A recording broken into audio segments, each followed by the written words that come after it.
नमस्कार दोस्तों, CSK news में आपका स्वागत है। आज चला है 19 अगस्त। फटाफट बड़ी खबर निकल के आ रही, बिग ब्रेकिंग। पहली बड़ी खबर निकल के आ रही है, पाकिस्तान में अल्पसंख्यकों को खत्म करने का बना रहे मुस्लिम समुदाय प्लान। खासतौर पर ईसाइयों के चर्च के अंदर घुसकर फूंक दिया गया है। बताएंगे इसके बारे में किस तरह से आप बीती सुनाई जा रही है। वहीं एक और बड़ी खबर निकल के आ रही, क्या फिर से लौट रहा है कोरोना, क्या कुछ दिया है संदेश WHO ने। बताएंगे इसके बारे में। एक और बड़ी खबर, चीनी नागरिकों को धर पकड़ा गया है नेपाल के बॉर्डर पर। दर्जनों में पकड़े गए हैं खास तौर पर हथियार और देखा जाए तस्करी वाले सामान। बताएंगे इसके बारे में। एक और बड़ी खबर निकल के आ रही है, पाकिस्तान की अंतरिम सरकार में मंत्री बन गई हैं आतंकी यासीन मलिक। बताएंगे इसके बारे में। एक और बड़ी अपडेट निकल के आ रही है दोस्तों, ग्लोबल साउथ का सुपर यूथ बनने जा रहा है खेल में। एक बड़ा बदलाव, G20 में हो सकती है सुपर हाईवे पर बड़ी बैठक। एक और अपडेट निकल के आ रही है, बड़ी खबर है, सड़क पर अचानक गिर गया आसमान से उड़ता विमान, चपेट में आई कई बाइकें, 10 की हुई है मौत। बड़ी अपडेट निकल के आ रही मलेशिया से। बताएंगे इसके बारे में। एक और बड़ी खबर निकल के आ रही है, आपको बताए चलें, अंतर्राष्ट्रीय अल्पसंख्यक दिवस पर लाहौर में और कराची में निकाली गई हैं खासतौर पर रैलियां। एक और बड़ी अपडेट निकल के आ रही है, भारतीय मूल के समर्थक सिंगापुर पहुंचकर राष्ट्रपति से की हैं अहम मुलाकात। क्या कुछ बातें हुई हैं इसके बारे में बताने वाले हैं। तमाम ऐसी बड़ी खबरें निकल के आ रही है जिन्हें जानना आपके लिए बेहद जरूरी है। लेकिन उससे पहले आपसे एक छोटा सा निवेदन, अगर आप हमारे चैनल पर नए हैं तो चैनल को सब्सक्राइब आइकन जरूर दबाइएगा देश दुनिया के फटाफट बड़ी अपडेट पाने के लिए। दरअसल पहली बड़ी खबर, पाकिस्तान में लगातार अल्पसंख्यक हिंदू हो या फिर ईसाई धर्म का लोग रहा हो, इन सबको परेशान करने में मुस्लिम नाव पीछे नहीं हटा है। अब खासकर देखा जाए तो पाकिस्तान में अल्पसंख्यकों को खत्म करने की भी प्लानिंग बना रहा है पाकिस्तान के फैसलाबाद शहर में अराजक तत्वों द्वारा इलाके में देखा जाए तो ईसाइयों को घरों और चर्चों को पूरी तरह से तहस नहस कर दिया गया। हमले के चपेट में कई लोग भी सामने आए हैं। इलाके में बड़ी संख्या में ईसाई समुदाय के लोग पलायन भी कर रहे हैं और वे वापस लौटने से भी डर रहे हैं। कट्टरपंथियों ने एक हमले में खासतौर पर पीड़िता परवीन बीबी ने डॉन मीडिया से बात करते हुए यह सब आप बीती सुनाई है। हम सब सो रहे थे, वही करीब 5 बजे सुबह की बात है। मस्जिद में लाउड स्पीकरों से ऐलान किया जाता है और बताया जाता है कि किसी भी अल्पसंख्यक को न छोड़ा जाए, और ख़ासकर ईसाई समुदाय को, क्योंकि यह बताया जा रहा है कि उन्होंने कुरान का अपमान किया था, इसलिए अब चर्चों को फूका जा रहा है। लेकिन इसके पीछे जो पाकिस्तान की राजनीति रही है अल्पसंख्यकों को लेकर, वो साफ जाहिर कर दिए हैं। अब यह चर्चा पूरी तरह से हो रही है कि अब अल्पसंख्यक तबाह होने पर हैं। कट्टरपंथी भीड़ ने चर्च में जमकर तोड़फोड़ मचाई थी। धुएं में चर्च की दीवारें काली पड़ गई हैं। फर्नीचर के नाम पर वहाँ कुछ बेंचें ही बची हैं। अब यहाँ तक कि प्लास्टिक और लकड़ियों को जलने की बदबू सामने निकल के आ रही है। तमाम चीज़ें आप बीती में सुनाई जा रही हैं। रोते हुए महिला द्वारा ये सब कहा जा रहा है। वैसे आपकी क्या राय है जिस तरह से पाकिस्तान में अल्पसंख्यक समुदाय के साथ हो रहा है? क्या अब अल्पसंख्यकों का खास तौर पर अंत नज़दीक आ चुका है पाकिस्तान में? अपनी राय दीजिएगा। एक और अपडेट, इस समय कोरोना को लेकर WHO ने फिर से खास तौर पर अपनी पैनी नज़र बना रखी है। और क्या फिर से लौट रहा है कोरोना? ऐसे सवाल उठ रहे हैं। सवाल इसलिए उठ रहे हैं क्योंकि विश्व स्वास्थ्य संगठन ने नए वेरिएंट को लेकर निगरानी शुरू कर दी है। एक नया वेरिएंट तेज़ी से म्यूट हो चुका है। खास तौर पर WHO ने शुक्रवार को कहा कि नया वेरिएंट BA.2.86 कुछ देशों में पाया जा रहा है, और ये देखा जाए इसके बारे में विस्तृत अध्ययन के लिए और ज़्यादा डेटाबेस ज़रूरत है पाने को। हालांकि WHO का कहना है कि कोरोना के नए वेरिएंट के तेज़ी से लगातार चिंता बढ़ती जा रही है। साथ ही यह भी कहा जा रहा है कि कई मामले में ऐसी जानकारी मिल रही है कि पूरी तरह से जो ये नया वेरिएंट निकल के आ रहा है BA.2.86, यह पूरी कोरोना की तरह ही है, और इसीलिए इसे कोरोना वापसी कहा जा रहा है। इसे आप किस तरह से देख रहे हैं? और ये सारी बातें आपको बताए चलें कि 17 अगस्त को पता चलती हैं, जिसके बाद इसे वेरिएंट घोषित कर दिया जाता है। वैसे आपकी क्या राय इसको लेकर वैश्विक स्तर पर ज़रूर बताइएगा। वहीं चलेंगे, एक और बड़ी खबर निकल के आ रही है, चीन नागरिकों को धर पकड़ा गया है।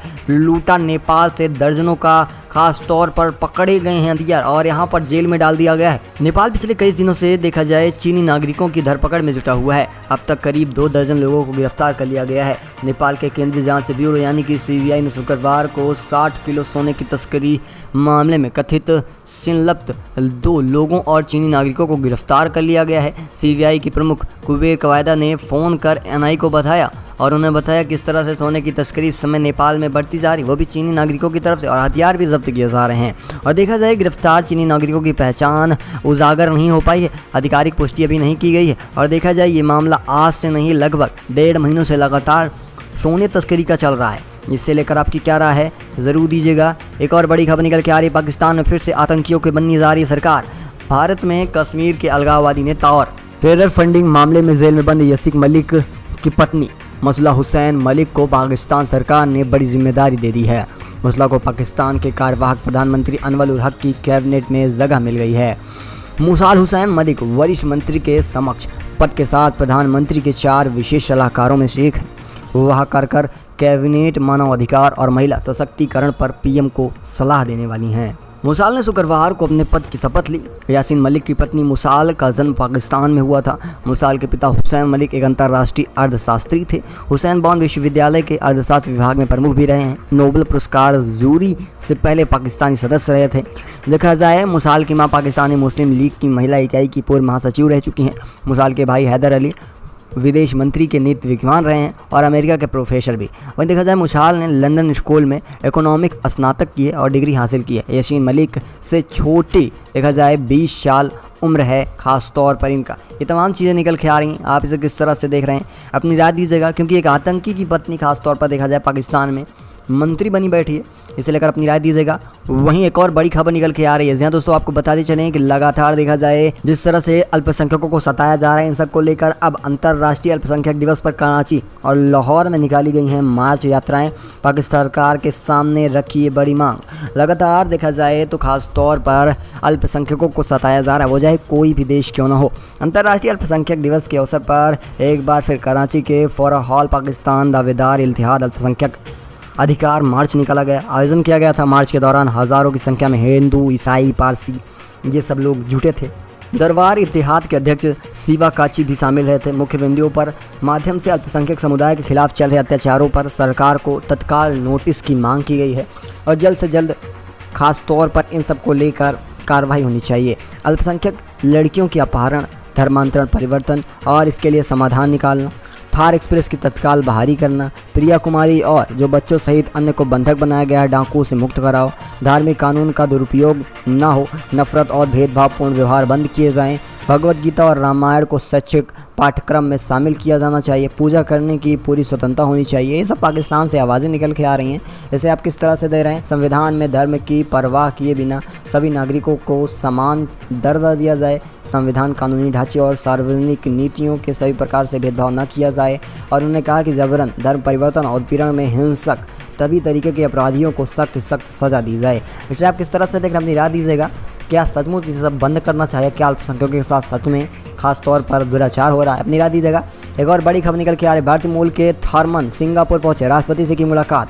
भारतीय मूल के पूर्व मंत्री थारमन संगुरत्नम सिंगापुर के राष्ट्रपति पद की रेस में शामिल हो गए हैं। अब देखा जाए ये पहले से खास तौर पर देखा जाए भारतीय मूल के हैं और ये सिंगापुर में खास तौर पर अब राष्ट्रपति के लिए आगे बढ़ रहे हैं और इन्होंने इस रेस में हिस्सा भी ले लिया है। यहाँ पर 2 अन्य लोग भी खास तौर पर राष्ट्रपति के रेस में हिस्सा लिए हैं। 1 सितंबर को होने वाले राष्ट्रपति चुनाव को लेकर प्रमाण पत्र भी जारी कर दिया गया है। चुनाव विभाग ने शुक्रवार को पत्रता प्रमाण जारी किया है, जिसमें सिंगापुर में सन 2011 के बाद पहला राष्ट्रपति चुना जाएगा और इसमें देश की 8वीं और पहली महिला राष्ट्रपति हीमा याकूब रही हैं। और अब देखने वाली बात होती है क्या फिर मूल जो भारतीय मूल के रहे थे थारमन सिंगापुर पहुंच चुके हैं और क्या इन्हें राष्ट्रपति बनाया जाएगा या नहीं, ये देखने वाली बात होती है। वैसे इन सबको लेकर अपनी भी राय देना ना भूलेगा।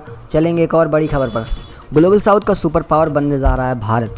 बस अब 15 दिनों का वक्त बचा है जब भारत अपनी राजधानी नई दिल्ली में ग्रुप ऑफ G20 स्टार्ट करने जा रहा है, यानी कि G20 का शिखर सम्मेलन आयोजित करने जा रहा है। पिछले साल दिसंबर में G20 की अध्यक्षता संभालने के बाद से भारत को विभिन्न भू राजनीतिक मुद्दों पर कई राज्यों और केंद्र शासित प्रदेशों में कई बैठकों को आयोजित कर लिया है। भारत ने शुक्रवार को घोषणा की कि वह अपने कार्यकाल के दौरान ग्लोबल साउथ यानी वैश्विक पश्चिमी की आवाज़ को ऊपर उठाएगा। प्रधानमंत्री नरेंद्र मोदी ने पिछले साल दिसंबर में कहा था कि हमारी G20 प्राथमिकताएं न केवल हमारे ही G20 की भागीदारी होगी बल्कि ग्लोबल साउथ में हमारे साथी देशों के परामर्श पर तय की जाएगी, जिसकी आवाज़ अक्सर अनसुनी रह जाती है।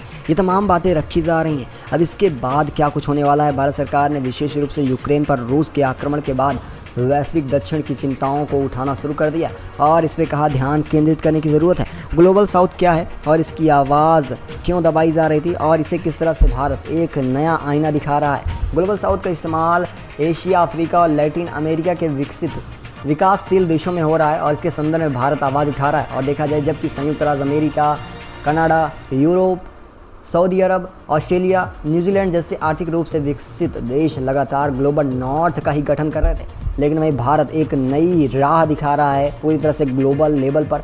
आप इसे किस तरह से देख रहे हैं, अपनी राय दीजिएगा। क्या जो T20 पर इस बार साउथ कंट्रीज़ को लेकर अहम बैठक होने जा रही है, क्या पूरी तरह सफल रहेगी, यानी अपनी राय दीजिएगा। मिलेंगे आपको अगली बड़ी अपडेट के साथ, तब तक के लिए धन्यवाद। जय हिंद, जय भारत।